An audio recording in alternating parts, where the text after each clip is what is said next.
Welcome to the deep dive. Today, we're plunging into, well, what might seem like a simple topic at first glance, but it's actually a global economic powerhouse.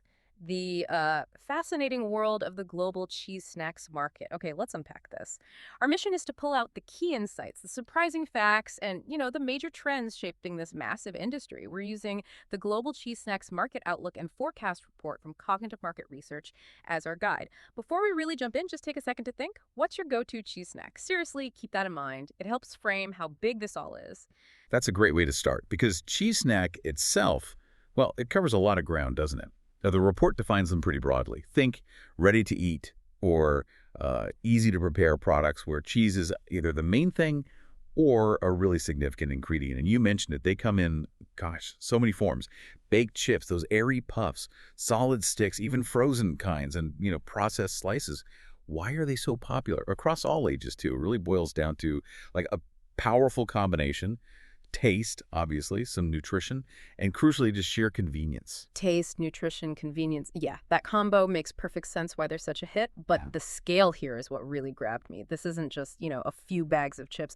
It's a multi-billion dollar global Oh, industry. really. Yeah. It really is. If we look back just a couple of years to 2021, the global cheese snacks market was already valued at, get this, nearly $64 billion.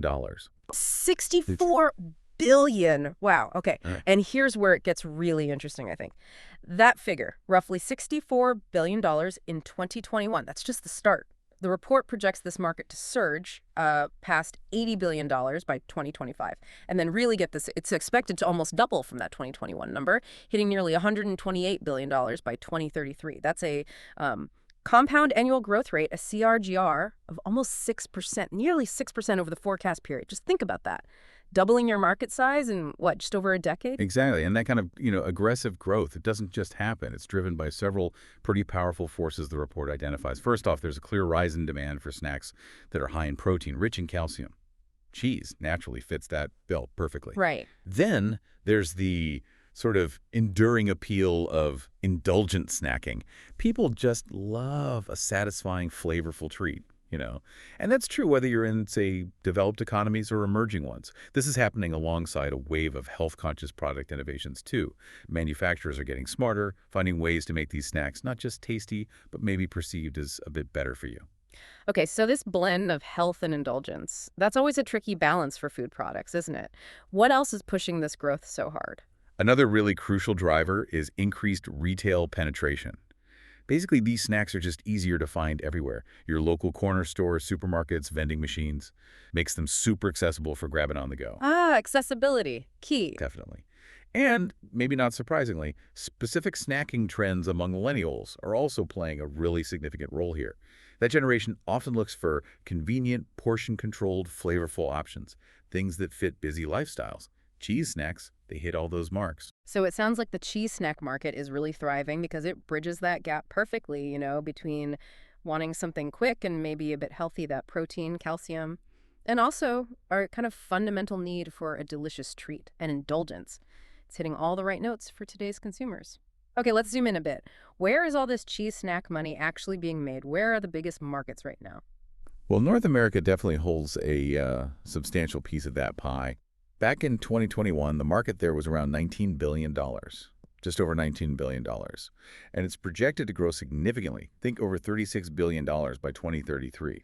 And I bet within North America, the U.S. is the giant, Like right? absolute dominant. Yeah, the report shows the U.S. accounted for roughly $15 billion of that $19 billion back in 2021, and that's projected to climb past $27 billion by 2033. That's just a huge slice of the global market right there. Really shows the American appetite for these snacks. It really does. Yeah. But Canada and Mexico also contribute significantly to that regional growth. Canada's market, for instance, is set to more than double from its 2021 figure, which was over $3 billion. It's expected to reach nearly $7 billion by 2033. Mm. And Mexico shows strong growth, too, moving from just over $1.2 billion to more than $2.1 billion in that same period. Okay, so North America, strong, consistent growth. But here's something that surprised me a little from the report. Europe was actually the largest market globally back in 2021. That's right. That really highlights, I guess, its long-standing relationship with cheese in general. It does. Europe's cheese snacks market was valued at over $20 billion in 2021. and it's projected to reach a pretty substantial $41 billion by 2033.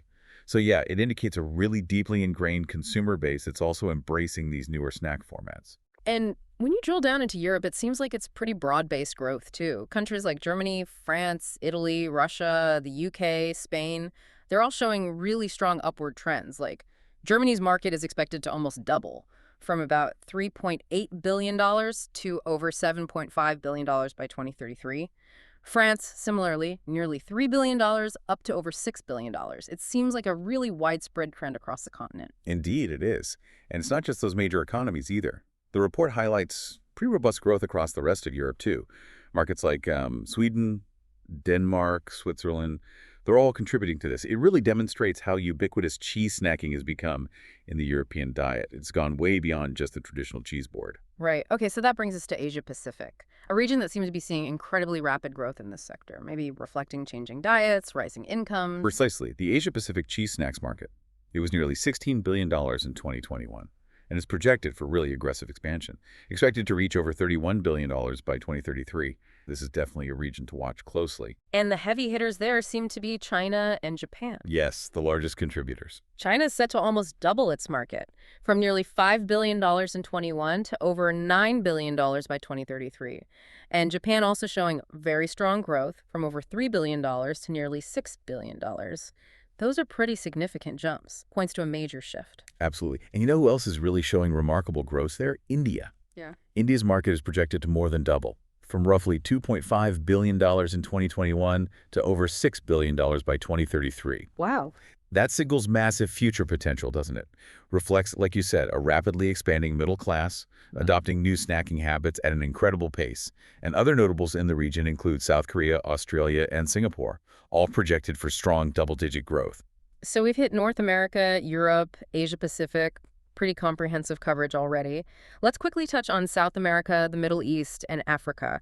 Because what's fascinating here, I think, is just how global cheese snacks are becoming. It's not just the traditional markets anymore. They're reaching, like, literally every corner. You're absolutely right. The market is truly international now. In South America, the overall market is set to more than double, growing from over $4 billion in 2021 to over $9 billion by 2033. Brazil and Argentina are leading that charge. Okay. Then moving to the Middle East. That market will also more than double, from just over $2 billion in 21 to nearly $5 billion by 2033. And we're seeing significant increases in places like Saudi Arabia and the UAE. And finally, Africa. The cheese snacks market there will nearly double as well, Okay. expected to reach over $4.6 billion by 2033.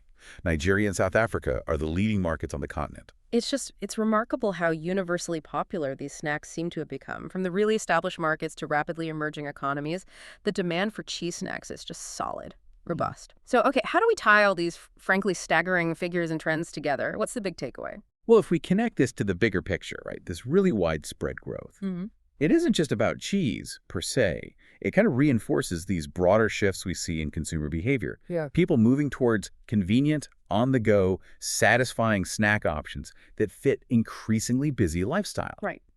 The market's really aggressive expansion suggests that as global populations get more urbanized, lifestyles speed up. Well, the demand for easily accessible, flavorful, and often protein-rich snacks like these is probably only going to keep rising, which raises an important question. Yeah, exactly. Given this widespread and frankly rapid growth of cheese snacks, what other everyday food items might be poised for a similar kind of global snacking transformation? And maybe more broadly, what does this whole trend really say about our evolving relationship with food? Definitely something to chew on. Thank you for joining us on this deep dive. Ever find yourself, rushing out the door, grabbing a quick bite, or maybe packing something for lunch, something satisfying but also kind of good for you? Often that thing is probably a cheese snack. Seems simple enough, right? Yeah, just a convenient, tasty little package. Exactly. But here's the surprising thing. This isn't just about healthier eating trends. Not entirely. It's actually a story of some unexpected innovation. Pretty significant economic hurdles, too. And really, it's a peek into what our grocery aisles might look like maybe in the next decade. How did a simple cheese stick get so complex? Let's peel back the layers in this deep dive. Okay, so our mission today is really to uncover exactly why this seemingly humble market is experiencing such a boom. We also need to look at the significant challenges it faces globally. And honestly, the truly exciting trends shaping its future. We'll cover everything from, say, new gourmet adult options all the way to cutting-edge plant-based innovations. Because understanding this niche market, it actually reveals much broader, really fascinating shifts in, global consumer preferences and commerce. Right. You might think of cheese snacks as just, well, a lunchbox staple. Yeah. Maybe for kids. But what our deep dive reveals is how this humble item is actually right at the forefront of the protein wars, as some call it. Mm. The research suggests the market is seeing pretty robust growth. And it's not just because consumers want healthy options. No, it's more than that. It's because cheese, with its natural protein and, well, that satisfying profile, it has uniquely positioned itself. It's almost like the processed food, if that makes sense. It does. It's bridging the gap between, like, indulgent snacking and the whole clean eating movement in a way few other categories really can. And it's particularly interesting how consumers are actively seeking these nutrient-dense, satisfying options. We've seen data indicating that millennials, fitness enthusiasts, health-conscious parents, they're really driving this. It's fancy. Think about it. Products like baked cheese crisps or those portion-controlled cheese bars, string cheese, they aren't just convenient. They offer both indulgence and clear nutritional benefits. Parents, for instance, they're really gravitating towards individually wrapped cheese for lunchboxes. They value the protein content, the naturally low sugar. It makes them a strategic choice, really, in their sort of daily macronutrient planning. Exactly. And what really amplifies that shift towards nutrient-dense options beyond just the health angle, it's the sheer demand for convenience. Oh, absolutely. In our fast-paced world, I mean, if it's not grab and go, it's often a no-go, right? Totally. Our material really emphasizes how vital these portable formats are. Whether you're working, traveling, or just, multitasking, consumers prioritize mess-free, shelf-stable, or maybe long-life refrigerated options, sometimes even overpaying a bit more. Yeah, that price premium isn't always the deciding factor. Right? Cheese cubes, those little snack trays with nuts and dried fruits, resealable pouches, they're quickly becoming office pantry staples, travel kit essentials. It's driven by that high utility combined with, functional nutrition. That's a key observation, yeah. And it's not just about utility, is it? One surprising development, I think, is how product innovation and what they're calling experiential packaging are transforming these snacks. They're moving from basic staples into, well, impulse purchase items. Okay. Tell me more about that. Experiential packaging. Well, brands are getting incredibly creative with flavors. First off, we're talking jalapeno cheddar, black truffle, sun-dried tomato, basil, you name it, all trying to appeal to a more adventurous sort of gourmet palate. Right. And this is where experiential packaging comes in. It's not just about keeping the cheese fresh anymore. It's about the feel of the package, maybe unique resealable designs, or even a story on the label. Something that engages senses beyond just taste, turning a simple snack into a kind of moment of discovery. That's fascinating, how brands are leveraging those sensory and even, ethical layers. We've also seen a rise in sustainable packaging, right? Resealable, eco-friendly wraps boosting shelf appeal. Definitely. Brands are really leaning into those clean label claims too, like non-GMO, gluten-free, locally sourced. It's all about building that consumer trust and transparency, I guess. Yeah, it implies a full sensory and ethical experience is now kind of expected. Okay, so that's the positive side. But despite this positive trajectory, you mentioned challenges, there are notable restraints here. Oh, absolutely. One significant barrier is cold chain dependency. Right, refrigeration. Exactly. Many cheese snack products need refrigeration, and that's a major logistical puzzle, especially in developing regions where the infrastructure just isn't always there. Now, while shelf-stable options exist, like dehydrated crisps, they often face consumer skepticism about, well, freshness and taste compared to their refrigerated counterparts. I could see that. And this really limits market penetration, particularly in hotter climates where that cold chain is absolutely vital. So, if cold chain is such a massive hurdle, particularly in developing regions, what's really on the horizon? What could change the game for market penetration beyond just, say, simple dehydration? Because that's a huge point. It is. And then there's the cost factor you mentioned. Yes. The data indicates production costs for cheese snacks are typically higher than for, grain-based or sugar-filled alternatives. Yeah. You're dealing with more expensive raw materials, milk, and more complex processing. And this often leads to premium pricing, which can definitely deter budget-sensitive consumers. Yeah. especially in emerging economies. Exactly. For example, in places like India or Southeast Asia, domestic brands often struggle to expand beyond the sort of urban, affluent consumers. Yeah. It creates a real accessibility challenge. Yeah. And adding to that accessibility challenge, the market's potential is also sort of curtailed by evolving dietary restrictions and preferences. Now, like lactose intolerance. Precisely. The rising awareness of lactose intolerance, dairy allergies, and of course, veganism. It's pushing many consumers to seek alternatives. Right. Plant-based. Yeah. And while plant-based cheese snacks are certainly gaining popularity, they still, frankly, struggle to match traditional cheese in key areas like taste, meltability, texture. That's the holy grail. That must be tough for R&D. It is. It's a real headache for R&D teams, honestly, trying to nail that perfect taste, melt, and texture, especially while keeping it allergen-free and somehow affordable. Recreating that incredibly complex protein and fat matrix of dairy cheese, the thing that gives it its signature melt and stretch and mouthfeel. It's really a frontier of food science right now. Wow. Okay. So if those are the hurdles, cold chain cost, replicating dairy, where are we seeing the most intriguing leaps in innovation then? What are the potential game changers on the horizon here? Well, the rise of plant-based cheese snacks is certainly one of the most exciting trends, despite the challenges. We're seeing brands like Violife and Miyoko's Creamery really pushing the envelope. They're developing dairy-free sticks, puffs, chips.